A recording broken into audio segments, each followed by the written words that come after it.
Hi, guys, and welcome to the Truth Factor, where we do headlines with an attitude. And we have several stories that I want to talk about, and I'm in short for time today. We have a lot of things going on today, and so this is going to be one of those rush through streams, but I'm hoping to get as much of this information out there as possible because there's just so much right now. And anyway, so we're going to go ahead and jump right into these headlines, guys. And there is, like I said, so much. I'm going to go ahead and share that just in case we have video. But there we go. All right, guys. Thank you so much. And like I said, all of these articles are in the Wixit. We'll mute this for right now. All of the articles are in the Wixit in the description in the box below, guys. So you can follow along or read them. Some of these articles I will read the entirety. Some of them I will not read the entirety, but that it is going to be according to the article. There's a couple of articles that I really think we need to cover in its entirety, and we will do accordingly. Okay. Anyway, I'm trying to pull this up here accordingly. Okay. Hey, MG, how are you, brother? All right. So the first article that we're going to cover here is about the Mississippi River, but it's battling saltwater on the Mississippi, and New Orleans region faces its next challenge. So, and this is from yesterday's article, but given all of the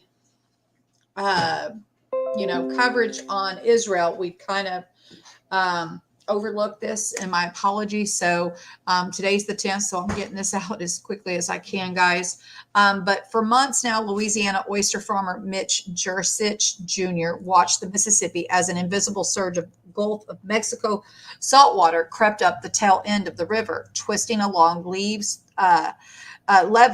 through bayous and marshes toward New Orleans. Since June, the wedge-shaped layer of dense salt water has been pushing upstream at the bottom of the river, so weakened by drought that it cannot keep the ocean water at sea. And that has caused 3 months of woes in Jersich's home of Plaquemines Parish. Compromised water plants that draw from the river, constant trips for bottled water, shrimp boat docks forced to truck in ice, salty showers, health concerns, and worries that it will only further fuel coastal erosion. It has been a nightmare, said Jersich, 60, who also serves as a parish councilman and operates the Ponderosa Oyster Bar and Grill in the tiny town of Empire, Louisiana. Now, the threat of the saltwater incursion to municipal drinking water in New Orleans has slowed giving more time to the U.S. Army Corps of Engineers and Louisiana official efforts to combat it.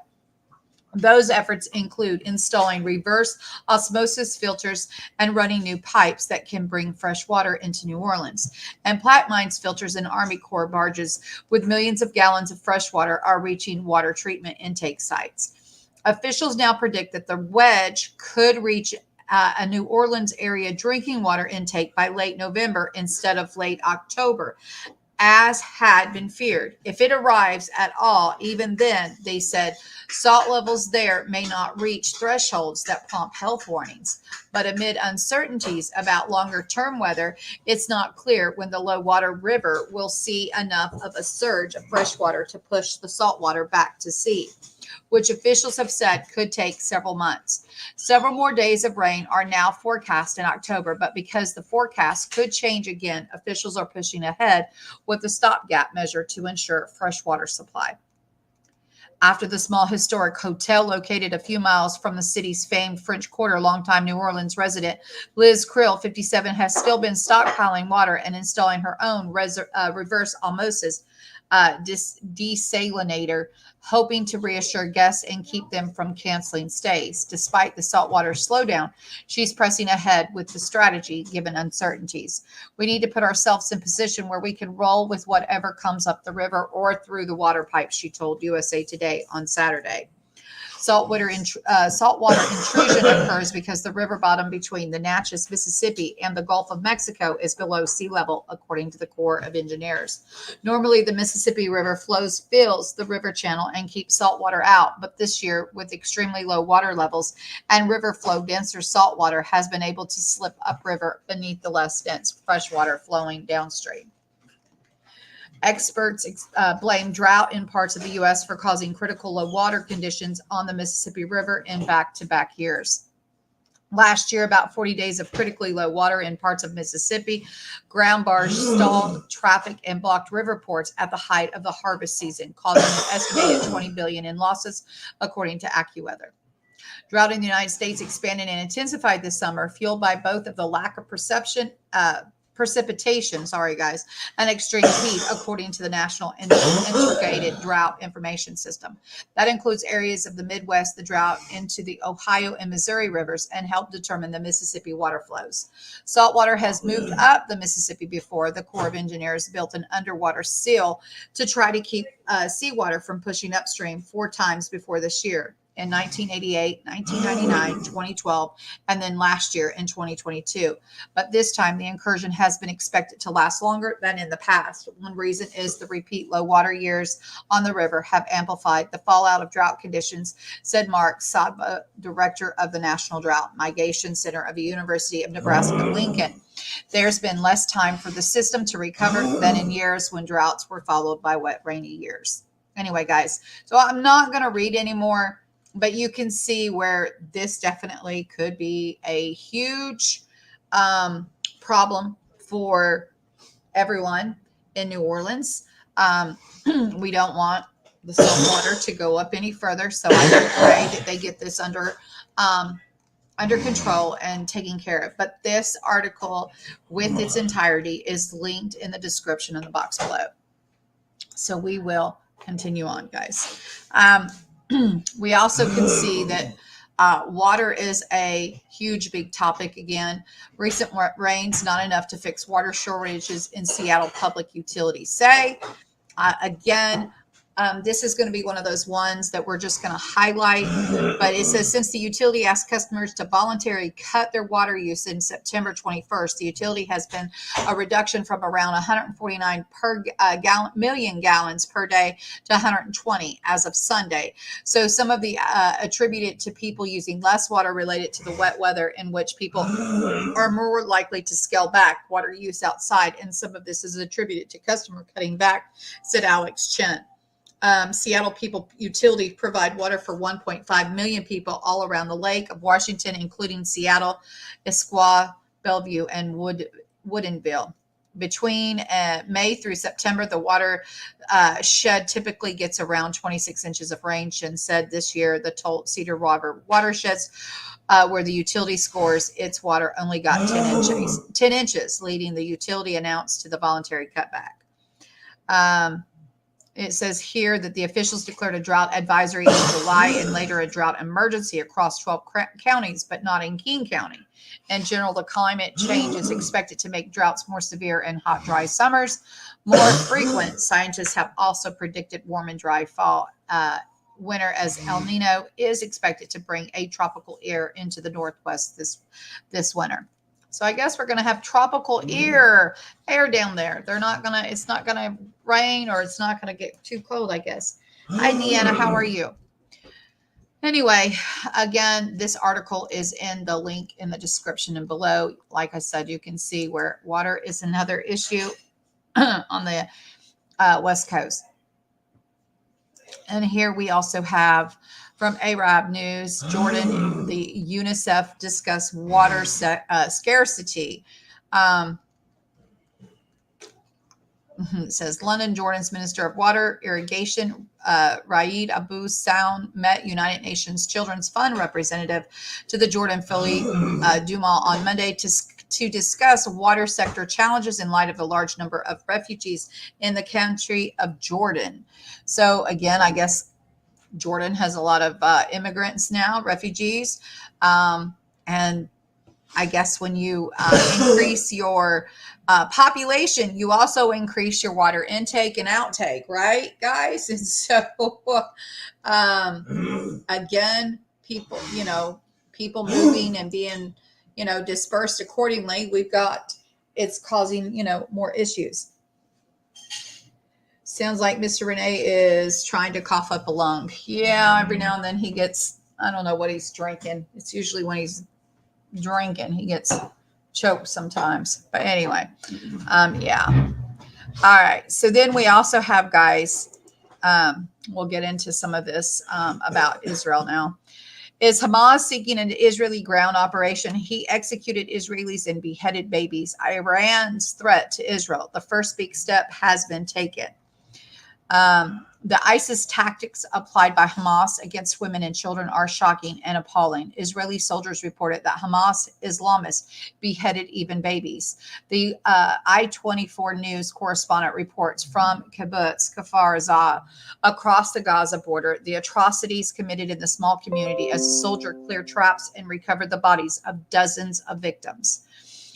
It is confirmed in every way that the Islamists of Hamas wanted to cause as many Israeli casualties as possible to be sure of one thing, that the Israeli army will enter Gaza. The Israeli government recently approved a request of Defense Secretary Gallant to call up 60,000 additional reservists, which bring up that total to 360,000. So now, guys, it's growing, right?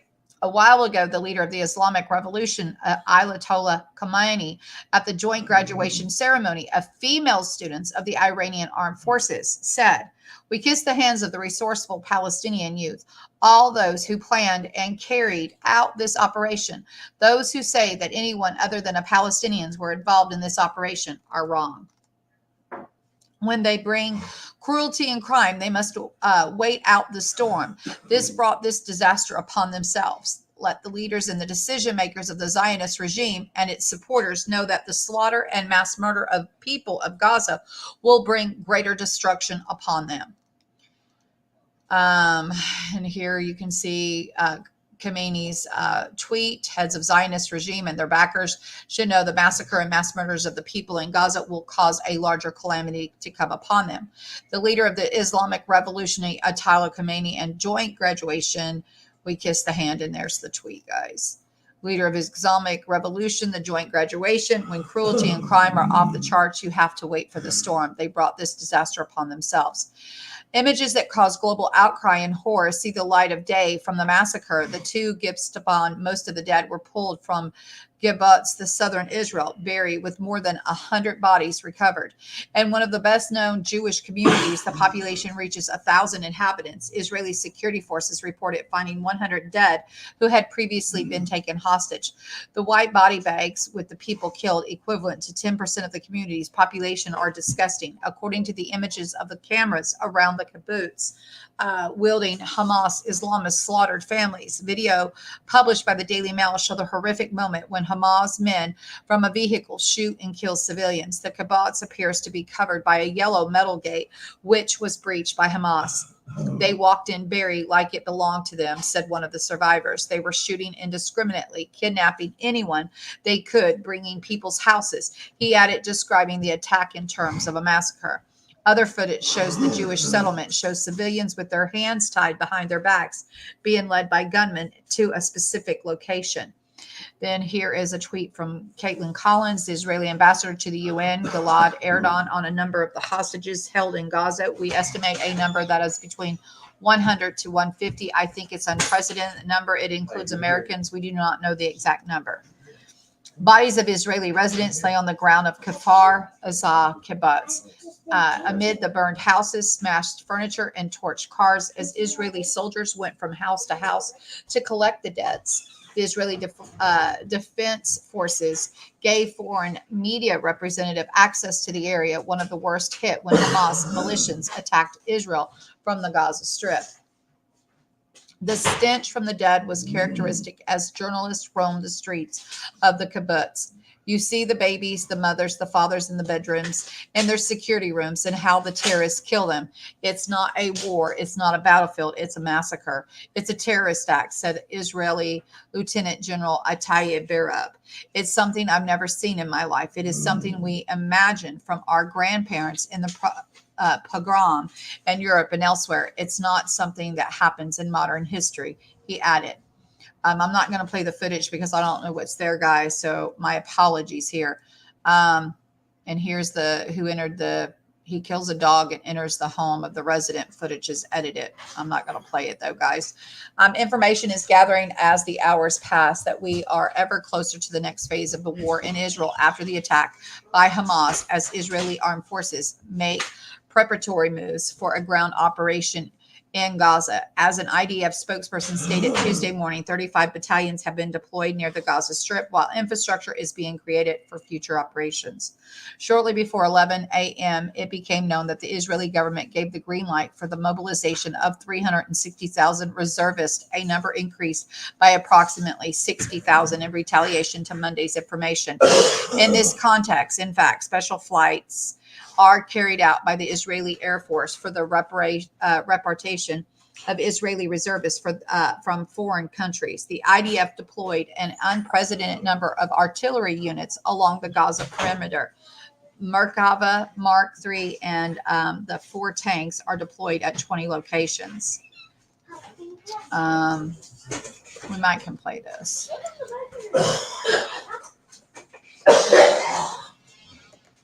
Hi there, Winning Streak. How are you?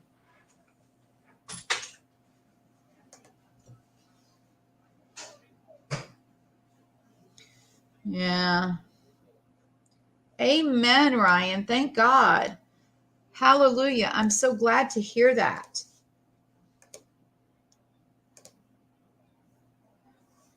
Absolutely. And then tonight, the IAF transports aircraft flew back to Israel. Hundreds of IDF combatants who were abroad to take part of the Iron Swords War as part of the IDF's efforts to concentrate additional forces for continued fighting. So I guess if they were elsewhere, they're being brought back. See, I'm getting up on the plane there. And that's it, guys, from this article. We have Hal Turner, no way out, Rafah border crossing into Egypt closed after Israeli airstrike. The only way out of the Gaza Strip in Israel was a border crossing at the Rafah into Egypt. The crossing is now temporarily closed after an Israeli airstrike, thereby trapping 2 million Palestinians. Israel has given Hamas until today to surrender and release all the hostages, or the Gaza Strip will be flattened. Yet Israel targeted a particular house in the town very near Rafah border crossing to kill the leader of Nasser brigades. It was after the airstrike the Rafah crossing was closed by Egypt out of fear of more strikes. The Israelis believe Rafah will be reopened, but believing it and seeing it actually happen are two different things. Without Rafah being open, the 2.3 million Palestinians in Gaza are trapped and being hit with ongoing airstrikes. With the exit closed, the Palestinians are trapped and airstrikes ongoing against those same people. Some folks are saying this looks like genocide fixing to take place. Well, I guess if they surrender, there won't be any action, right? Passions are running almost out of control. The Palestinians see the conflict as a way to liberate the Palestinian lands grabbed by the Israelis for years, and to then force the creation of a Palestinian state. Other groups with the view, and as such, we are seeing Hezbollah in Lebanon calling up fighters to the Lebanon border with Israel's north. We are also seeing Arabs in Iraq and Syria moving fighters toward the Israeli border, the West Bank and Golan Heights. In the east of Israel, Gaza is still fighting in the south of Israel. And I guess, nobody cares to know what the Bible says about this and how God gave Israel this land. So the people of Israel, this land. So That's my 2 cents for right now. So, with fighters attacking in the south, massing in the east, and in the north, the situation does not bode well for Israel at all. The Israelis see this situation as an existential threat to their nation and the wholesale slaughter of their innocent people. And exactly that's what has happened, right? That view is well based in reality. We've all seen the brutal, indiscriminate slaughter of the Israeli civilians, and it's horrifying. The two sides, the Israel and the Palestine, seem intractable. If it comes down to a simple, brutal fight, millions in Gaza may be killed this week. That would compel Arab nations in the region to come full blast at Israel and try to wipe out the of existence. The number favors the Arabs, which leads to Israel's Samson option to go down fighting and to take as many with them as they can using nuclear bombs. If Israel did that, certain other nations of the world would recoil in horror and erase Israel from the globe. And then what? And when that starts, other nations will hit those attacking nations with nukes, and we will see World War III happen and be over in about 8 hours, with the entire northern hemisphere radioactive for decades. What we are seeing right now could very well positive of all the issues between Israel and the Palestinians, but dispositive with gigantic booms and millions dead, and finally decide the issue. With the U.S. southern border being left open by traitorous politicians, sleeper cells of terrorists have been crossing into the U.S. at will for 2 years under Biden presidency. This is what happens when the election.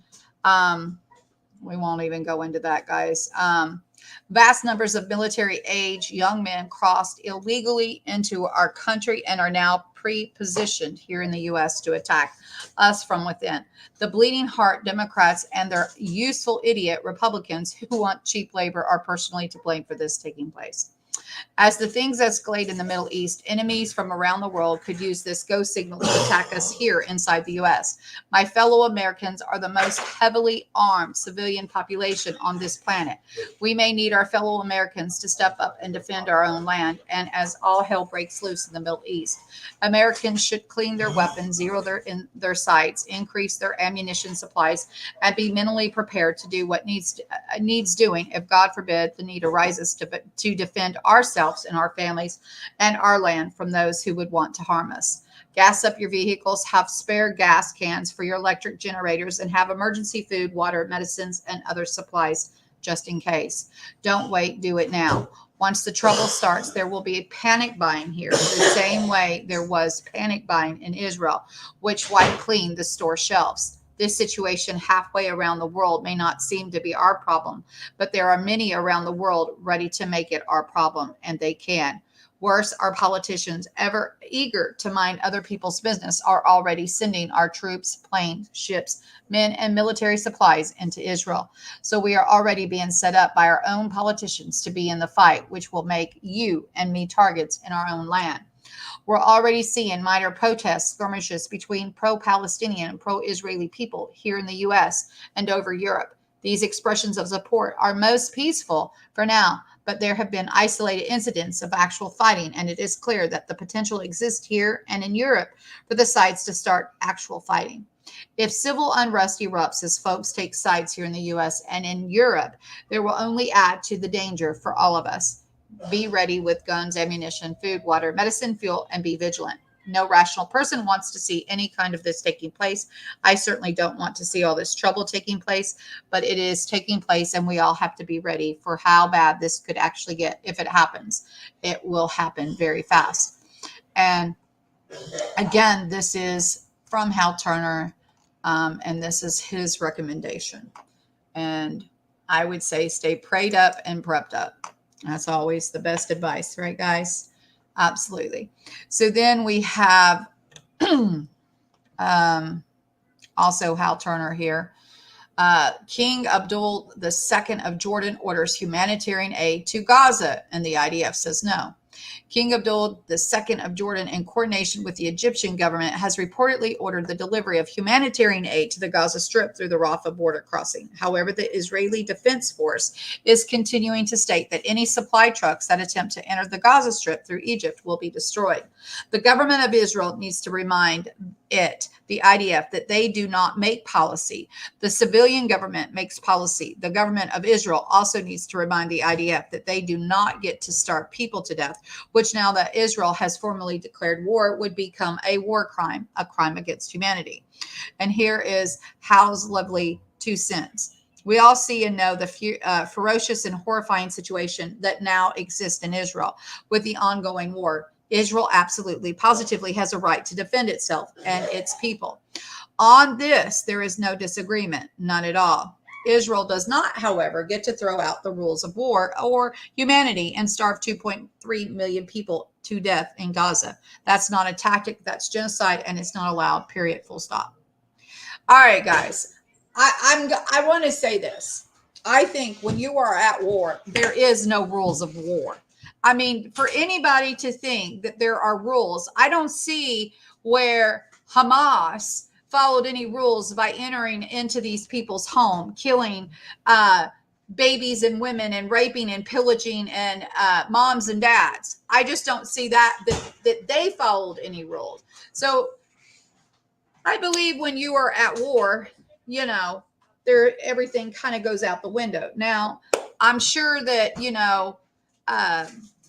people are going to come and say what they will, but I think that the mere fact that people want to follow some crap rules of war, I think it's ridiculous. I don't think Russia followed rules of war when they entered into Ukraine, because again, I don't think that there's any kind of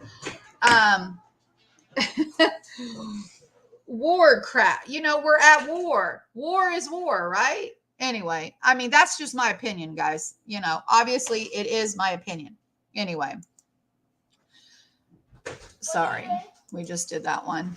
Then we also have a lot of stuff taking place. Here's updated at 12:50. Reports. Okay, hurry up. I mean, they're hollering things of war. Well, why ain't they outraged at the Philistines for what they done, killing women and children and that in their homes, walking in and killing them personally like that? But nothing's being said about that. That's not a crime against war. Yeah.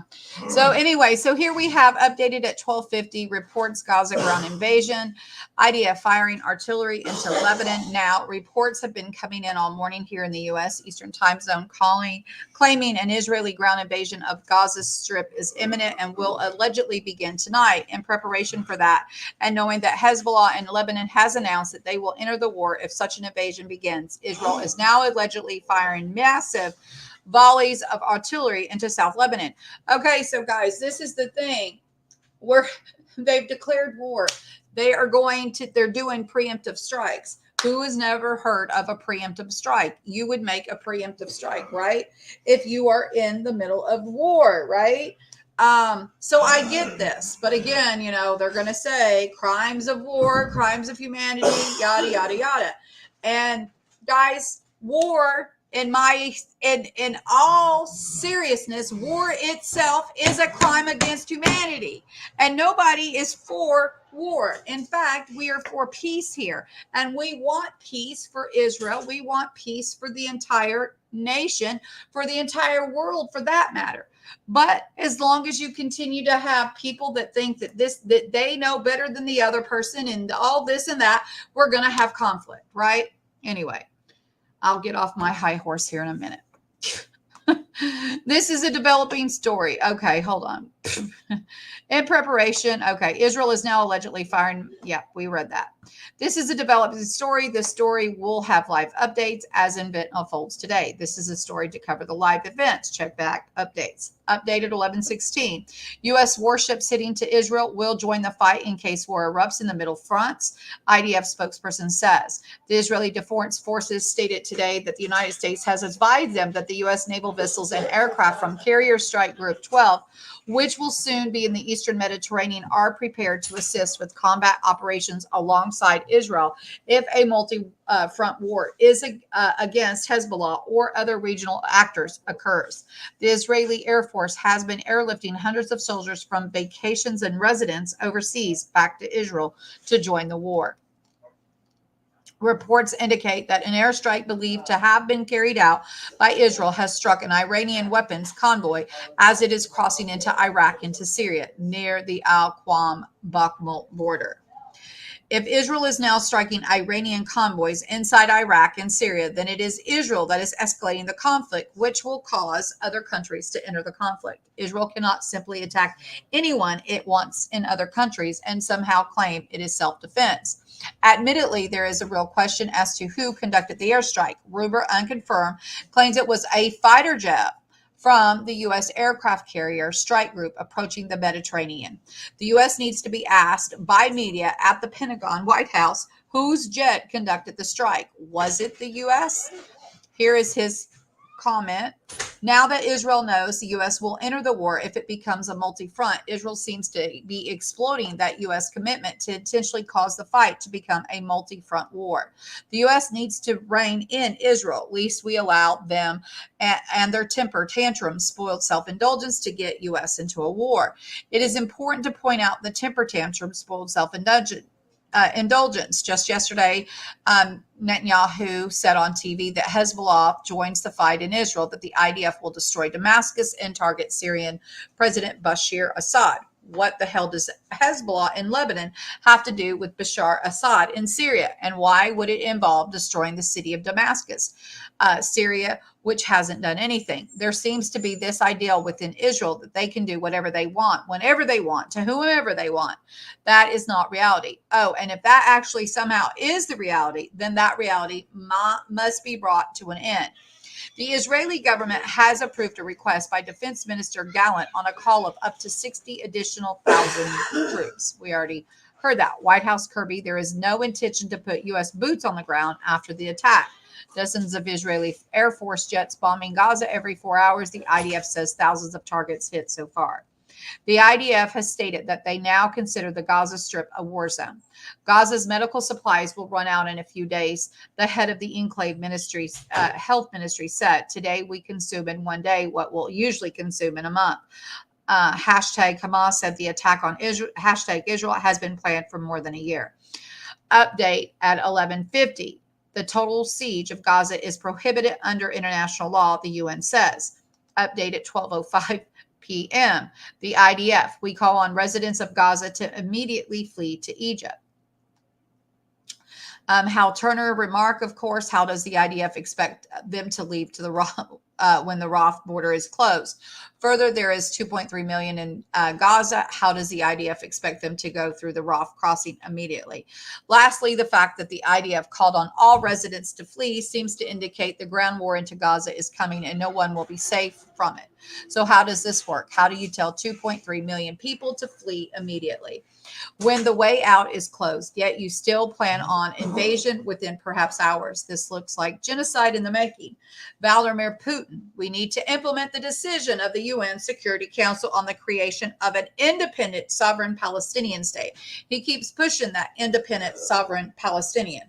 This is all about really just taking over Israel for the Palestinians.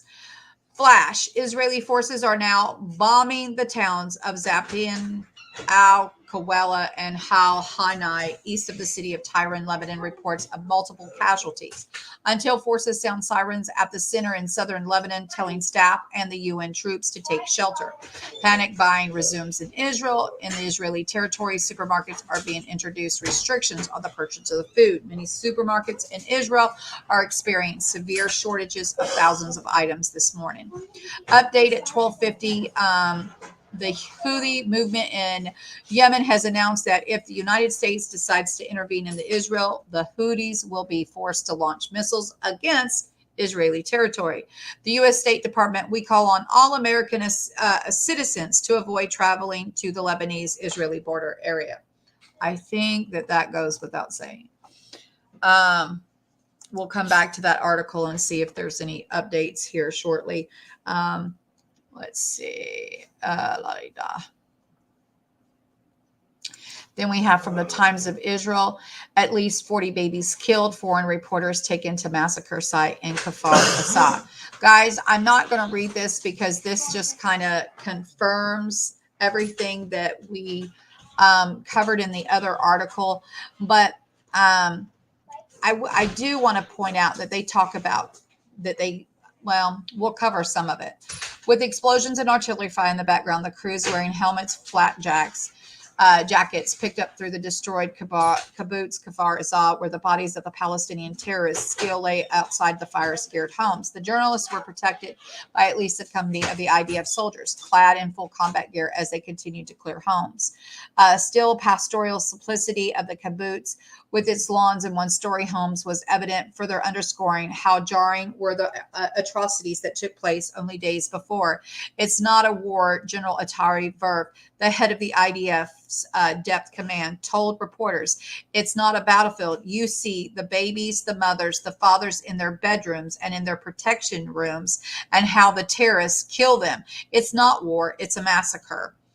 It's something I never saw in my life. It's something I used to imagine of my grandmother and grandfather in Europe and in other places, he said. A reporter from I-24 News said the IDF commander told her that they had found the bodies of some 40 babies, some of whom had been beheaded. Now, guys, I'm only sharing this because I want you to understand that you have your babies beheaded, and don't think that that's not going to outrage the people in charge if they love their people, right? I mean, come on, beheading babies. What point do you have to do that? I mean, why would you kill a child to begin with? Why are we killing babies? But if we're chopping off their heads, you want to talk about genocide? Well, there it is. And then, Israel's supposed to just take it. Oh, let's just let them have their way, right? Absolutely not. Anyway, like I said, this article is in the lineup. I can't read it all. I'm trying to get through this. Like I said, we are kind of in a hurry here. Nordstream 2.0, Finland, Estonia undersea pipeline in the Baltic has been deliberately damaged. And it says Finland pipeline damaged likely due to external source. Imagine. Months after the famous journalist Pulitzer Prize winner Seymour Hersh revealed the U.S. blew up the Russia to Germany natural gas pipeline in the Baltic in September during a covert operation, NATO exercise, gas grid Finland and Airline, the Finnish and Estonian gas system operators detected an unusual leak in the 77-kilometer interconnector in the early morning hours on Sunday. Based on the observation, it was suspected that the offshore pipeline between Finland and Estonia was leaking. The gas grid Finland said in a statement, the valves in the offshore pipeline are now closed and the leak is thus stopped. The ERR News reported that Estonian Navy stated surveying the pipeline when its equipment on Monday, while the Finnish Security and Intelligence Service will also be involved in the investigation. While the Finnish operator gave no reason they suspected the leak on Monday, the Finnish officials 1 day later have now said their investigation of the leak will be on the premise of sabotage. The Finnish daily Altaletta, Swedish public radio citing Finnish government sources, Estonia-Finland subsea gas pipeline has been deliberately damaged. Q Western media outlets who will take place on blame on Moscow, just as they did after the September 2022 bombing of the Nord Stream undersea pipeline that once connected Germany with cheap natural gas from Russia. In the early 2023, journalist Seymour Hersh published the bombshell report as it first Substack post that the U.S. blew up the Russia-Germany natural gas pipeline. Anyway, there's more here, but the main thing is that this pipeline has been supposedly sabotaged. So we'll have to wait and see what the initial report actually does reveal. Then I've got these two articles. One of them we're not going to cover. I'm going to let you guys read it. But Global insecurity could lead to shortages of life-saving medications. What you can do to prepare. So, guys, this is one of those articles that I think that everybody should make sure that they look over and are prepared accordingly, right? And the FDA noticed the blood pressure drugs recalled after a powerful opiate found. Now, this one we will cover a little bit more in detail. A drug manufacturer said it is initiating a recall of blood pressure medication due to the presence of a synthetic opiate oxycodone, according to the notice published by the U.S. and Food Drug Administration this week. The text said that they're recalling a lot of a 10 milligram Bexatol tablet, which were distributed around the United States to retailers and wholesalers, the notice said. The batch is being recalled as a precaution because of a single oxidone tablet was found on the packaging line during the line clearance. When the batch was packaged, the company said it has not received reports of foreign tablet in a bottle of the Bexatol. The Bexatol package insert warns about slowing in the heart rate in elderly patients, which is likely to be exacerbated by inadvertent opiate administration. The recall notice said additionally, some patients prescribed low doses of Bexatol might have compromised heart and lung function. That is also likely to be exacerbated by an opiate. Furthermore, there are minor differences in appearance between the Bexatol 10 milligram tablet and the oxycodone 5 milligram tablets, not likely to be noticed by a regular user of the 10 milligram Bexatol tablet. It noted that some patients who are at risk of the overdose are likely to be negatively affected by receiving oxycodone, a powerful narcotic drug. That's even more so if the substantial number of oxycodone tablets have been introduced into the bottle labeled as Bexatol, the recall notice added. Therefore, inadvertent exposure to the controlled substance, such as an oxycodone, in a patient population is likely to result in a significant slowing of breathing, known as respiratory depression, with a serious health risk. The Bexatol tablets were packaged in a plastic white bottles in counts of 100 tablets and when an expiration date of June 2027. The batch number is 17853A. KBK said it notified distributors and customers by a recall notice letter via email and overnight mail on September 27th and will arrange the return of the recalled product. A small number of bottles that possibly contain the oxycodone might have been distributed to retail pharmacies. The release said that the customers who purchased the medication will be reimbursed by the company for the cost. It added that if one experiences issues connected to the tablet, they should contact a physician or a healthcare provider. For any questions regarding this recall, KBK can be contacted at 215-579-1842, extension 6002, Monday through Friday between 8 and 6 Eastern Time. And then there's other recalls. Several recalls ago, the FDA announced the Marlix Pharmaceuticals voluntarily recalled one of the 0.125 milligrams of digoxin tablet, the USP, and one of the lot of the 0.25 milligram digoxin tablet. The reason why, according to the notice, is due to a label mix-up, which could potentially lead to an overdose of the wrong medication. Weaker versions of the heart medication were placed into bottles of the stronger medication and vice versa. The mix-up in the labels can cause either overdosing or underdosing in patients who unknowingly take the wrong dose, the notice said. Patients who intend to take digoxin tablets, USP, would receive a super potent dose and could experience significant drug toxicity, mental disorientation, dizziness, blurred vision, memory loss, and fainting from unintentional overdose. The product is used for the treatment of mild to moderate heart failure. It said dioxygen increases heart muscle contraction in pediatric patients with heart failure. Dioxin is indicated for the control of ventricular response rate in adult patients in chronic atrial fibrillation. The product is packaged as 100 tablets in the white HDPE bottles and labeled as indicated below with the NDC lot and expiration of date. Around the same time, the separate FDA notice announced the recall of WEFUN capsules after the agency found the product was tainted with another drug, sildenafil. The FDA analysis has found the product to be tainted with sildenafil. Sildenafil is an ingredient known as Phosphodietroph inhibitor found in the FDA approved product for the treatment of male erectile dysfunction. The presence of sildenafil in this product renders it unapproved drug for which the safety and efficiency has not established and therefore subject to recall, it said. Several weeks ago, the Glenmark Pharmaceutical USA and Baxter Healthcare separately recalled drugs that are used to treat hypertension and cancer, respectively. Glenmark recalled 1,200 bottles of Trandelpor and Vermopil hydrochloride extended release tablets for high blood pressure, while Baxter recalled 13,502 vials of bendamustine HCI injection used to treat several types of cancer. And that is what is in this article, guys. I read all of that because there was just too much information that needed to be put out there. Then I have just a few little articles down here for your eyes.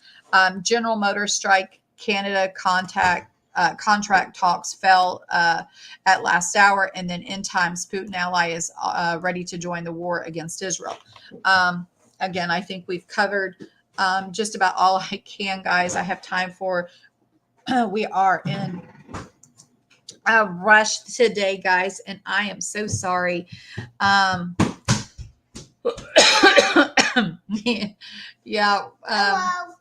And Avery says hello. But we're in a hurry, guys. So I love you all. I don't know who hit a comment. I'm sorry. I am sorry. I don't know who hit what. I didn't see it. So I'm not sure, guys. I'm not sure. Anyway, I love you all. I hope to see you guys later. If there's anything else out there, guys, I will bring it to you. Hey, AB. Fuel costs are going to strain the food movement. I got you, sister. I got you, brother. Thank you, Winning Streak, and thank you, AB. So, guys, full costs is going to strain the food movement. That is coming from a trucker. So please take note of that warning there. Anyway, God bless each and every one of you. I love you all. If you did it, it was an accident. I hear you. I hear you, brother. We love you. I hope you all have a blessed day. God bless, and we'll see you all later. We will have Bible, but it'll be later. And again, we are still praying for Israel. I hope you will do as well. We'll see you later. God bless.